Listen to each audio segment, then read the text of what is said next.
Hello, and welcome to another of my mortgage videos. My name is Stephen Thatcher. I'm a qualified mortgage advisor and have over 30 years experience in property and finance. In this video, we're going to look at mortgages for the self-employed.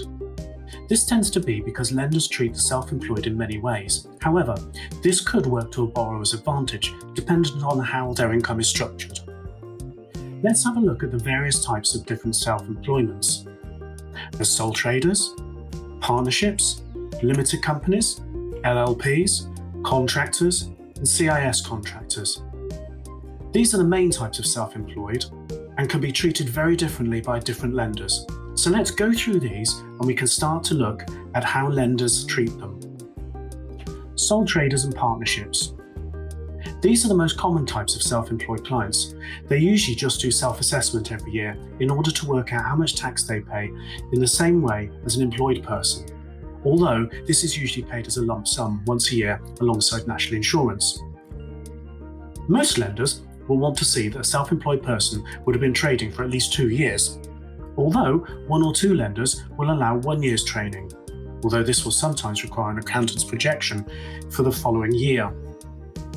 Occasionally, a lender will want to average out 3 years' worth of net profit, although most lenders average out the latest 2 years of net profit.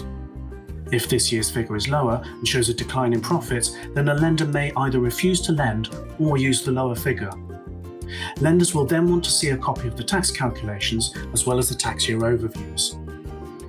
Limited companies. Some people decide to set up a limited company. A limited company is an entity in its own right and has directors and shareholders who are often the same people. The directors then pay themselves a salary every month and dividends every year, depending on how the company performs. Many lenders will average out the amount of salary plus dividends over a 2-year period in order to assess what the annual income is. Some lenders, however, will consider the director's salary and share of net profit instead. This could be very useful in case of retained profits, where the directors keep their dividends low in order to strengthen the balance sheet of the company. Again, whilst lenders usually use 2 years' figures, some will use 3 years, and 1 or 2 may just look at the latest year. And whilst most lenders will want to see the tax calculations and tax year overviews, many lenders will also want to see the company's full signed accounts. LLPs. An LLP is similar to a limited company. Limited Liability Partnerships, LLPs, are a flexible legal and tax entity that allows partners to benefit from economies of scale by working together while also reducing their liability for the actions of the other partners. Good examples of LLPs are solicitors, GP surgeries, or dentists. The way that lenders assess an LLP can depend on how many years the client has been a partner. Often, the tax calculation and tax year overviews are required, but 1 or 2 lenders will also consider newly qualified professionals, such as doctors, without a history of self-assessment. Contractors. Contractors who pay their own tax are usually classed in the same way as self-employed sole traders. However, there are a small number of lenders that will annualise the day rate. For example, multiply the day rate by 5 and then 46 in order to give an allowable income level. As well as the usual requirements, it's also important to have a signed copy of the current contract in addition to evidence of previous work history. CIS contractors.